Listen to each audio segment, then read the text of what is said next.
हम सुन रहे हैं कार्तिक मास महात्म्य की कथा। आज हम सुनेंगे 22वां अध्याय। ओम श्री गणेशाय नमः। ओम नमो भगवते वासुदेवाय। गण बोले, किसी समय विष्णुदास ब्राह्मण है, नित्य विधि जो संध्योपासन पूजा आदि है उसको करके पाक विधि जो रसोई है उसे तैयार किया। तब कोई अलक्षित पुरुष उसे चुरा लिया।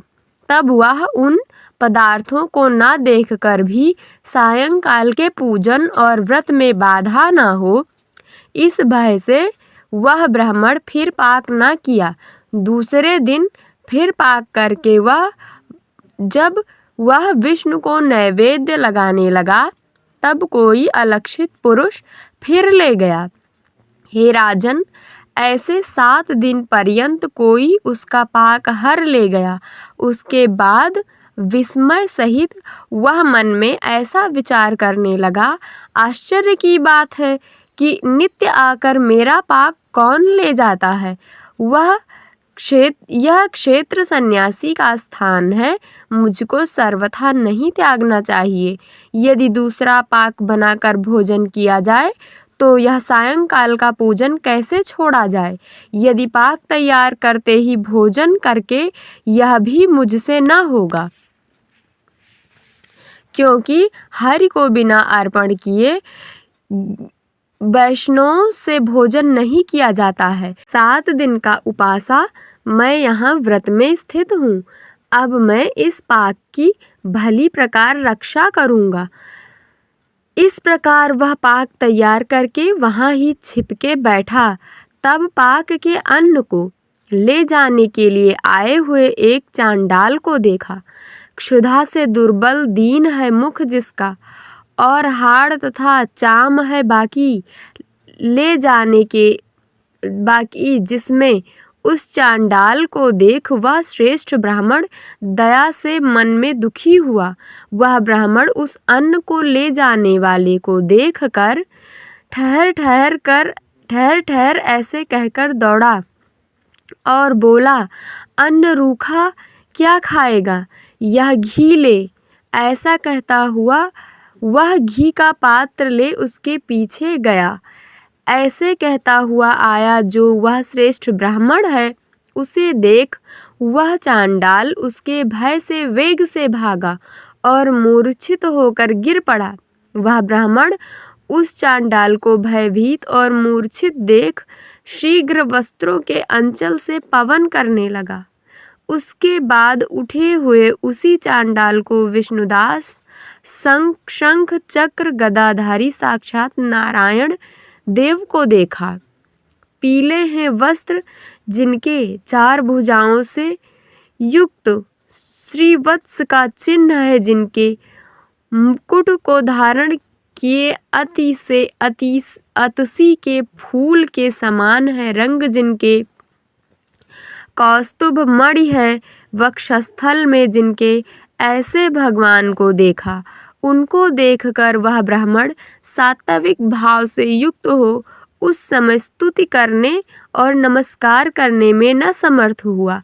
इसके बाद उस समय इंद्रादिक देवता भी वहीं आए और गंधर्व तथा अप्सराएं आनंद से नाचने लगीं।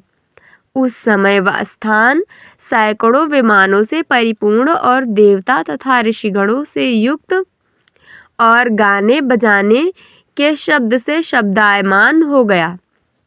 उसके बाद विष्णु भगवान सतोगुणी व्रत है, जिसका अपने भक्त को छाती से लगाकर अपने समान रूपता दे वैकुंठ ले गए।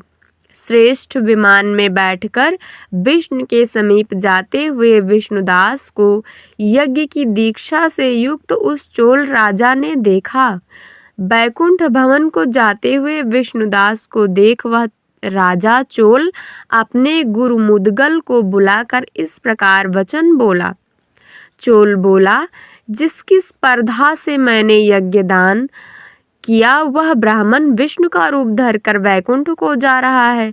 दीक्षित जो मैं हूँ, वहाँ उस वैष्णव क्षेत्र में अग्निहोत्र किया और दान आदि करके ब्राह्मणों की कामना पूर्ण की गई, परंतु अब तक वह विष्णु मेरे ऊपर निश्चय से प्रसन्न नहीं हुए और विष्णुदास की भक्ति ही से हरि ने दर्शन दिया।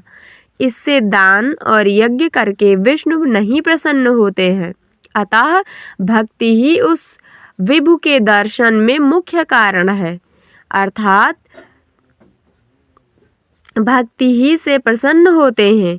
गण बोले, ऐसा कहकर राजा अपने भांजे को राजगद्दी पर बैठाया। बालकपन ही से यज्ञ की दीक्षा में रहा, अतः इस राजा के पुत्र नहीं हुआ। इस देश में अब तक चोल राजा द्वारा निश्चित की हुई अवधि को वर्तने वाले भांजे ही राज्य के अधिकारी हुए हैं। उसके बाद यह चोल यज्ञ स्थान में जाकर अग्नि के आगे खड़ा होकर विष्णु को संबोधित कर बोला, हे विष्णु, मन, वाणी और कर्म से स्थिर भक्ति मुझे दीजिए। ऐसे कहकर यह राजा सबके देखते देखते अग्निकुंड में गिरा। मुदगल ने क्रोध से अपनी शिखा को उखाड़ लिया। तब से अब तक उनके गोत्र में मुदगल शिखाहीन ही होते हैं। तब ही भक्त वत्सल भगवान कुंड की अग्नि में प्रकट हुए और चोल को छाती से लगाकर श्रेष्ठ विमान में चढ़े। उसको छाती में लगाकर अपनी स्वरूपता दे उसके समेत देवताओं से युक्त देवेश बैकुंठ मंदिर को गए। जो विष्णुदास है वह पुण्यशील है और सुशील नामक चोल राजा दोनों को भगवान ने अपनी स्वरूपता पदवी दी। ओम तत्सत। बोलो जय जय श्री लक्ष्मी नारायण, बोलो जय जय श्री राधा कृष्ण, श्याम रामचंद्र की जय, उमापति महादेव की जय, बोलो बजरंग बली की जय, बोलो भाई सब संतन की जय, बोलो भाई सब भक्तन की जय। ओम नमः पार्वती पतये, हर हर महादेव।